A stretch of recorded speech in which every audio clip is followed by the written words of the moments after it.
Thank you so very much, Senator Duckworth. As my colleagues on the committee have heard me say before, I believe Georgia is this country's most important aviation state.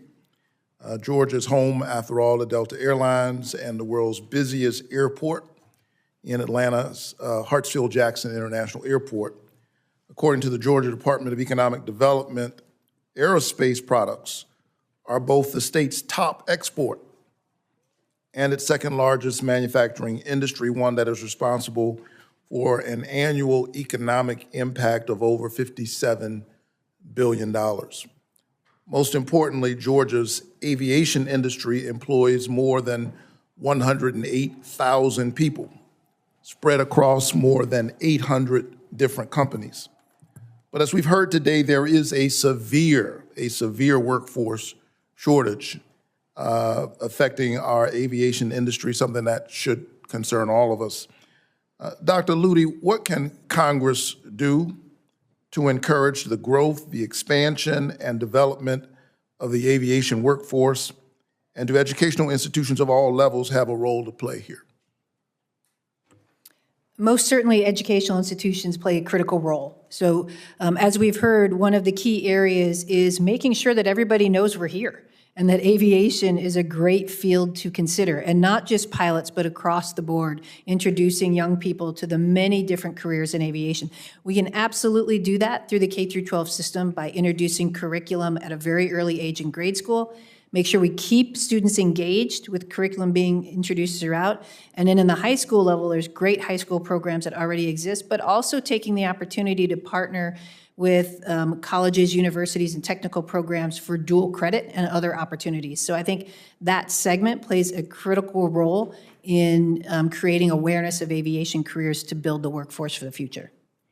I agree, and we've got to foster a well-trained aviation workforce, which means we've got to invest in aviation education, and that starts, in grade school and beyond, which is why I fought to secure funding for Middle Georgia State University School of Aviation in last year's appropriations package, which they are using now to purchase a flight simulator to train more pilots at Georgia's only public flight school.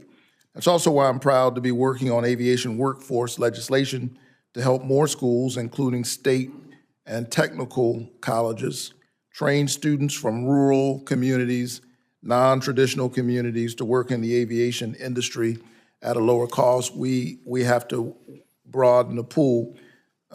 I believe that the current workforce shortage presents a once-in-a-generation opportunity to revitalize our aviation workforce and industry from the ground up. We ought to see this not only as a challenge, but an opportunity. The entire education system has an important role to play in not just addressing this shortage, but also growing and supporting a modern and representative aviation workforce. We need all of our people to get to where we need to go. So the aviation workforce continues to lag behind other industries. There's no question about that. When it comes to recruiting workers from underrepresented backgrounds, which I propose contributes to the current workforce shortage. The vast majority of aircraft pilots, still the flight engineers, mechanics, technicians, all come from similar backgrounds. Conversely, a much smaller percentage of the aviation workforce come from low-income or rural communities, identify as women or as people of color.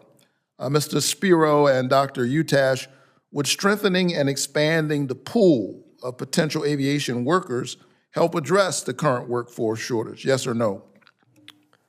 Senator, thank you for the question. Yes. I would add, with regard to the FAA, it would be important to have those jobs available, which means that they need to staff that workforce and have the proper staffing models to identify what employees they need and how many. Dr. Utash? Absolutely, yes.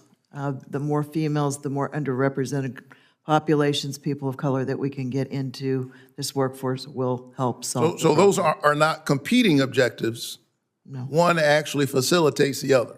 That's correct. Correct? If so, what types of schools and training programs do you think are most likely to produce an aviation workforce that reflects our country? So I would just point to something that we've just recently done that I think makes a big difference. We've created a Future Ready Center for juniors and seniors in high school from our largest school district in Wichita and largest school district in Kansas, actually. And those students are being able to begin their careers as juniors and seniors, and many of them are graduating with their high school diploma and their college, their WSU Tech certification and/or Associate of Applied degree at the same exact time. So coming in May, they will be graduates of both, and they're ready to be workforce ready at that point in time, particularly in manufacturing and aviation maintenance. Those kind of programs are the kind of programs that are really going to, advance the workforce. We're very fortunate in the state of Kansas that we have what we call a program in Excel and CTE, where our state is picking up the tuition for those high school students. So they come out with all of their preparation to go to work with no student loan debt. That's a great program. And then you look at driving that in. Our Wichita school system is full of underrepresented, a very ethnic, diverse population. So that particular program is meeting both an immediate workforce effort, reducing student loan, and also hitting on females and underrepresented populations. Very good. Mr. Spiro, you want? I have nothing to add with that. Well said. Great. So the aviation workforce development legislation that I'm working on right now will grow and strengthen the entire industry by educating and recruiting a vibrant and diverse workforce with emphasis on training tomorrow's aviation workers who are currently underrepresented in the industry. All of us have a stake in this. I look forward to working with the committee to ensure this year's FAA reauthorization includes critical workforce development provisions that further develop and sustain the industry. Thank you all so very much for your testimony, and thanks to all of our witnesses for your participation today.